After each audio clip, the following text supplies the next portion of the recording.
Yo mga idol, kamusta? Sports Talk PH nga pala.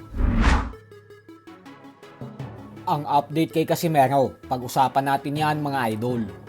Ngunit bago ang lahat ay huwag kakalimutang mag-subscribe at i-click ang notification bell button for more sports talk. So ayon nga po sa mga ulat na nasasagap natin, ay tila bantay sarado po ngayon ang Japanese promoter na si Koki Kameda ang timbang ng ating pambato na si former 3 Division Champion Angas ng Pinas, General Casimero, kung saan bawat linggo umano ay pinapareport si Casimero ng kanyang timbang upang masigurado na hindi ito papalya sa araw ng weigh-in.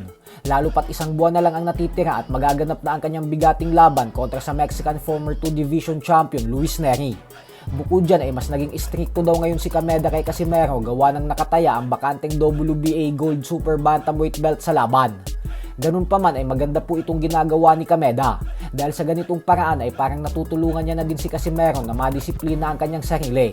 At hindi rin naman natin masisisi si Kameda kung bakit humihingi siya ng update linggo-linggo kasi ilang beses nang nagkaaberya ang mga laban ni Casimero sa nakaraan nang dahil sa pagkabigo nitong makuha ang tamang timbang.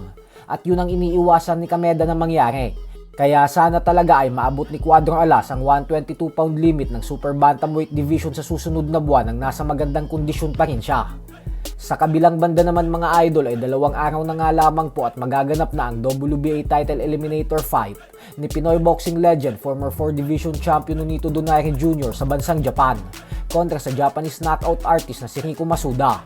At bagamat nanggagaling si Donaire sa pagkatalo sa huling laban niya kontra sa WBA Bantamweight Champion Seiya Tsutsumi 3 buwan pa lamang ang nakakalipas, ay talagang umaapaw pa rin nga po ang kumpiyansa ni Donaire sa kanyang sarili na matatalo niya si Masuda sa kabila ng kanyang tumatandang edad na 43 anyos.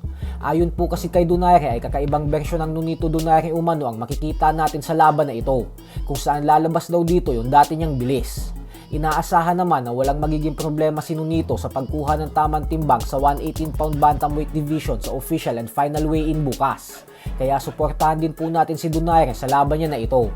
Lalo pat kapag nakuha niya ang panalo, ay mabibigyan ulit siya ng panibagong tsansa na mag-world champion gawa ng siya ulit ang magiging mandatory challenger sa kampiyon na huling tumalo sa kanya na si Seiya Tsutsumi. Samantala, opisyal na din pong inanunsyo kanina lamang na kasadong-kasado na ang laban ng isa pa nating pambato na si former WBC Featherweight Champion Mark Magnifico Magsayo, kung saan makakatapat niya ang Irish fighter and former world title challenger na si Fergal McCrory para sa kanyang kauna-unahang laban sa ilalim ng Sufa Boxing Promotions at sa 135 pound lightweight division. Nakatakdang ganapin ang kanilang laban sa April 5. Dito natin makikita kung madadala pa rin ba ni Magsayo ang kanyang bilis at bagsik ng kamao sa mas mabigat na dibisyon. Magaling rin ang kanyang makakasagupa gawa ng sila Montrose Jr. pa lang ang bukod tanging nag-iisang fighter na nakagawang makatalo dito. So hanggang dito na lang po muna tayo mga idol.